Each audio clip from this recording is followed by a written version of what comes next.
Hey guys, what's up? My name is Josh and this is my newest shop partner, Lucy. Today we've got a special video where I'll be restoring a Treadle sewing machine that was made back in 1897.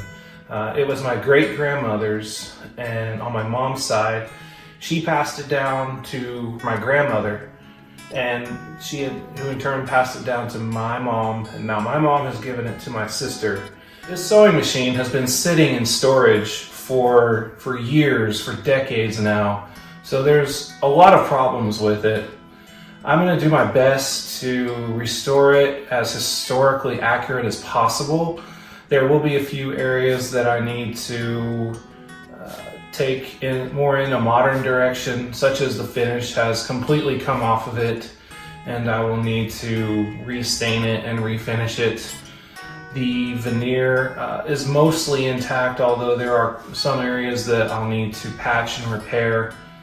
The veneer is a tiger oak that is not readily available anywhere close to where I am, nor that I can find on the internet. So it'll be a challenge to find something that looks suitable, but I'll do my best to get something that matches.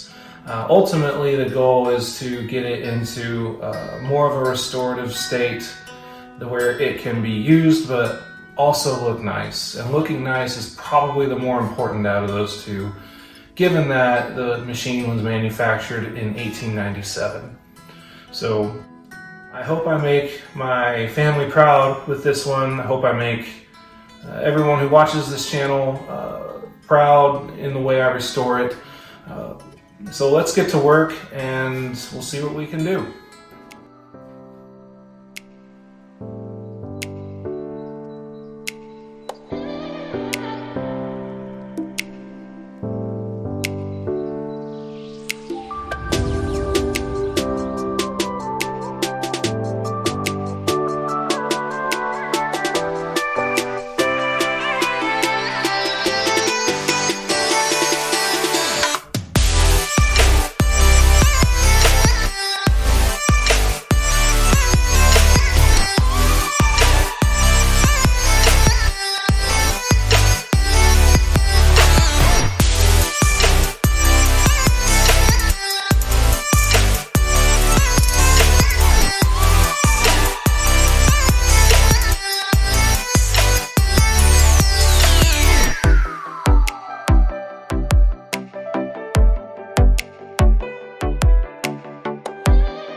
Now that I've finished taking everything apart, it's time to tackle some of the obvious needed repairs. The first is the broken undercarriage, which you see here. It's not too challenging of a repair, but it's important to get it right since it's a critical structural component of the piece. Since the rest of the cross piece was in really good condition, I decided to simply cut off a part of the end, which you are seeing here, and put in a new piece of oak that can be nailed and glued into the side piece. The rigidity of the backing board makes it a pretty stable repair, and ultimately I was pretty happy with how it came out.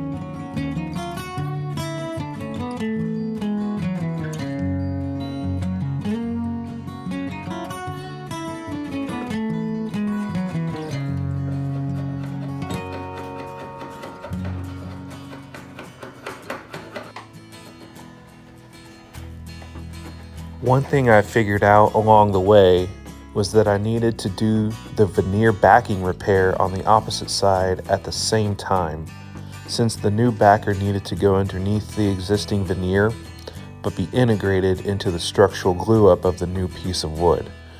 It was easier to do all in one motion instead of separately. It kind of felt like a jigsaw puzzle, but I like puzzles, so it was sort of fun. Here, you can just see that I'm cutting out the new backer piece. It's pretty thin, so it cuts fairly easily with an X-Acto knife or razor blade.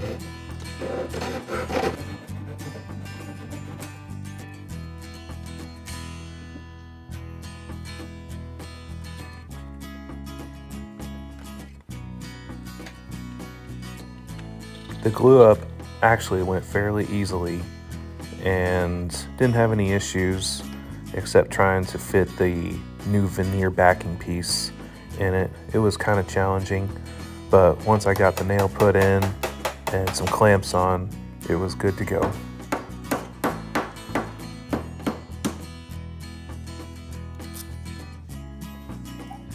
And now for one of my favorite parts, cleaning up, spray painting, and reassembling the cast iron base.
At this point, you can really see the transformation start to take shape.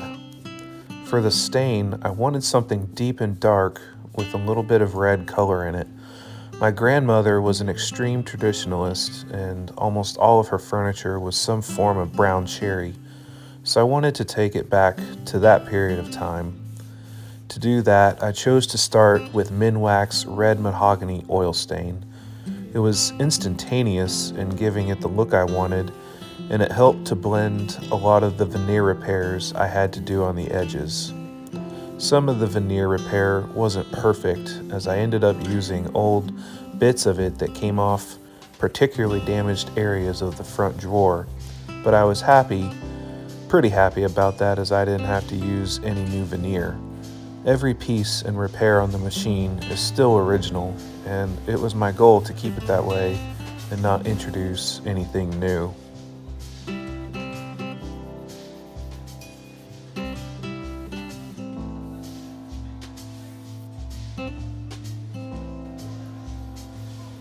The sides of the undercarriage and the structural wood pieces were a bit lighter to begin with, so after a little deliberation with myself, I decided to put on a coat of Varathane ebony water-based stain to provide some initial texture and darken the pieces before going over it with the red mahogany.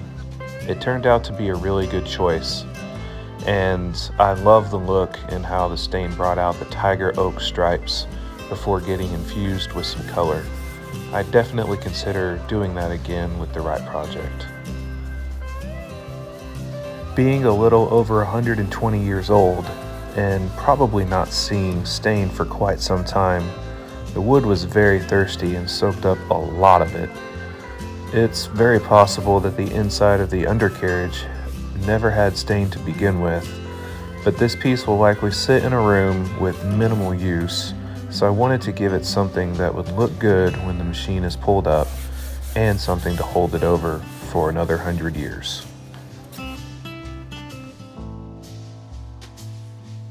To finish it off, I went with a really simple finish. Watco makes a great Danish oil. It's a product by Rust-Oleum, and it's a simple wipe on, wipe off. It really can't get more simple than that. You rub it on, let it dry for about 2 hours, and then you can put on a couple of different coats. I typically let 2 or 3 coats dry overnight and then go over it with a final coat the next day. That seems to work pretty well and provides a good durable finish. It has a nice shine, and I just like the look of it for pieces like this. Before getting to final assembly, there were a couple extra tweaks that I needed to make. When the piece came into my shop, it was missing 2 drawer slides, so I had to make 2 new ones and then glue and clamp them into place. The last thing I did was to add some brad nails to the sides of the drawer slides. These really help to bring out the overall aesthetic of the piece and just help tie everything together. So here we go, reassembly and getting her done.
everyone, I hope you enjoyed this video. I had a fantastic time working on this piece. It's always such a great feeling to restore old furniture and pieces of history, especially when they have ties back to your family like this one did. I also hope you are able to get out there soon and restore something that means a lot to you or your loved ones. If you did like this video, I'd really appreciate it if you hit that like button, subscribe to my channel, and share this video. I've got much more woodworking and restoration content coming in the future, and I'd be very honored to have you along for the journey. Don't forget to check out my Instagram account either, where you'll see some of the behind the scenes footage and other projects that I'm working on. So take care, stay safe, and we'll see you on the next one.